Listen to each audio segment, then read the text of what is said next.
Ukraine पर रूस के भीषण हमलों के पीछे कई पेच है, कई समीकरण हैं। इनसाइड स्टोरी यह है कि रूस ने 18 नवंबर को ही यूक्रेन पर बड़े हमलों की प्लानिंग कर ली थी।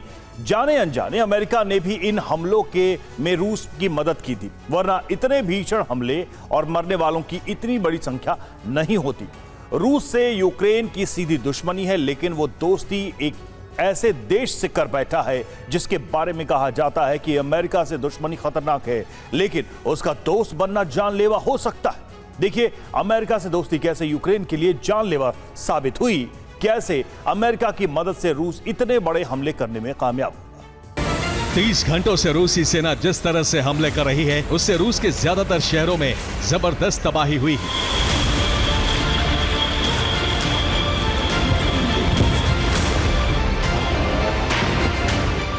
रूस के हमलों से यूक्रेन की राजधानी कीव भी नहीं बची।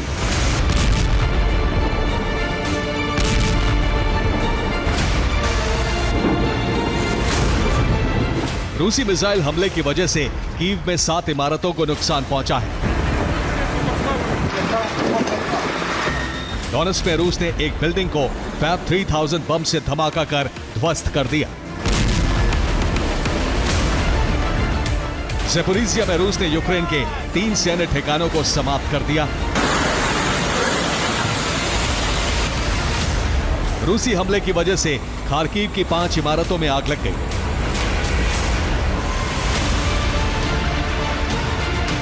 खेरसोन में नागरिक सेवाओं से जुड़े 3 ठिकाने तहस नहस हो गए।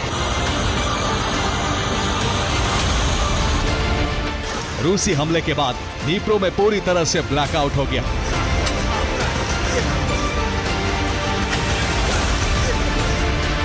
रिपोर्ट के मुताबिक रूसी हमले के बाद यूक्रेन के 70% भूभाग में बिजली और पानी की किल्लत है। आने वाले वक्त में यह संकट और भी गहरा सकता है। 2025 के सबसे बड़े हमले और नरसंहार से डरे ज़ेलेंस्की ने यूएन की इमरजेंसी बैठक बुलाने की मांग की है।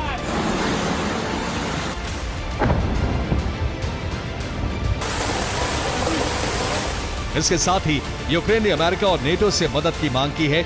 सच ये है कि अगर यूक्रेन को अमेरिकी मदद नहीं मिली तो उसके लिए ये सर्दी बहुत भारी पड़ सकती है। Bureau report, TV9 Bharatvarsh. और रूस के हमले होते ही पोलिश वायुसेना ने सीमा पर गश्त लगानी शुरू कर दी। पोलैंड का रेडियो डिटेक्शन एक्टिवेट कर दिया गया ताकि रूस के मैसेज सुने जा सकें। पोलैंड ने अपने ground base interceptor war ready कर दिए ताकि कोई मिसाइल या ड्रोन उसकी सीमा में आए तो उसे हवा में ही नष्ट किया जा सके। यूक्रेन के दूसरे पड़ोसी रोमानिया ने अपने F-16 और यूरोफाइटर जेट एयरबॉर्न कर दिए। रोमानिया के कुल 4 फाइटर जेट सीमा पर गश्त लगाते रहे। मिसाइल या ड्रोन के खतरे को देखते हुए ground based interceptor war ready रखे गए।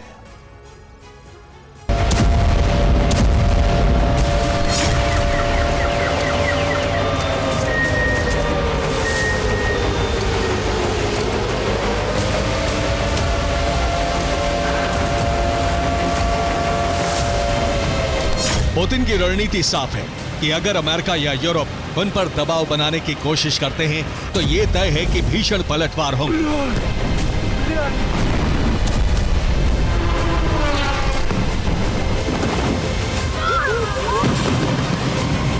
लेकिन यूक्रेन सिर्फ ट्रंप की रणनीतिक चूक और पुतिन के वर्चस्ववाद का ही शिकार नहीं हुआ है। इसमें सबसे बड़ा पेच है EU और US के बीच लाभ हानि का गणित।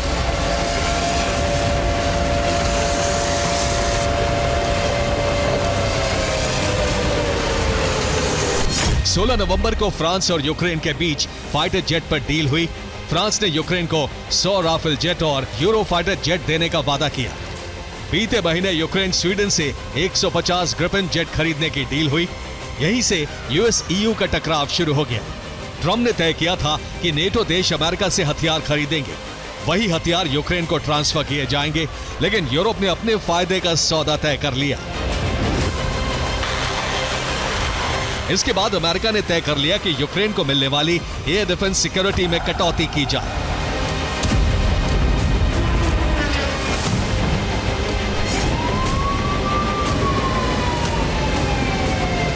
यूक्रेन 10-15 दिन से पैट्रियट सिस्टम मिसाइलों की मांग कर रहा था, लेकिन ये मांग पूरी नहीं की गई।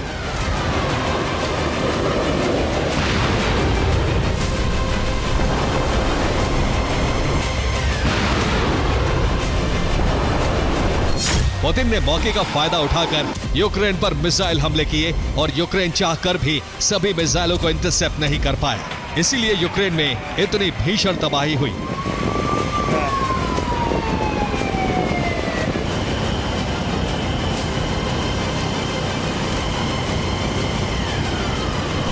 ट्रंप चाहते थे कि यूरोप ये समझे कि सिक्योरिटी तभी तक है जब तक अमेरिकी सिस्टम काम कर रहे हैं। इनसाइड रिपोर्ट यह है कि ट्रंप यूरोपीय देशों की फाइटर जेट डील से नाराज हैं, क्योंकि इससे अमेरिकी कंपनियों को बड़ा नुकसान हुआ है। फ्रांस यूक्रेन की राफेल डील से अमेरिका को 1,68,549 करोड़ रुपए का नुकसान हुआ है। स्वीडन यूक्रेन की ग्रिपेन डील से अमेरिका को 1,86,289 करोड़ रुपए का नुकसान हुआ है। दरअसल अमेरिका यूक्रेन को पुराने और रिटायर्ड हो चुके F-16 जेट बेचना चाहता है। यूरोप के नेटो देशों पर F-16 खरीदने का दबाव है, लेकिन नेटो देशों ने यूरोपियन मेड फाइटर जेट पर बड़ी डील की है।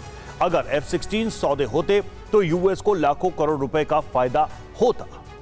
इस सौदे के पीछे भी यूरोप की आत्मरक्षा वाली महीन राजनीति है, क्योंकि यूरोप जानता है कि इस वक्त यूक्रेन उसकी फर्स्ट लाइन ऑफ डिफेंस है। जब तक यूक्रेन जंग में मजबूती से डटा है, तब तक यूरोप सुरक्षित है। इसीलिए F-16 के बजाय 4.5 जनरेशन जेट यूक्रेन को देने का प्लान है।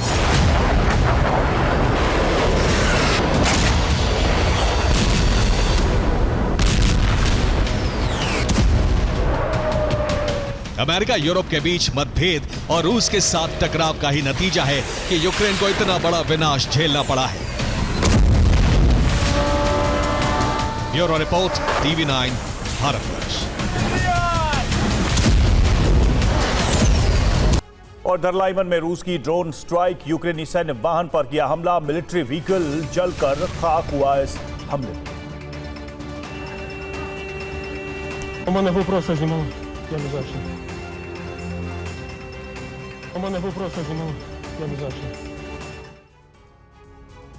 रूस के भीषण प्रहार के बाद यूक्रेनी शहरों में रेस्क्यू ऑपरेशन चल रहा था, तो ठीक उसी वक्त यूक्रेनी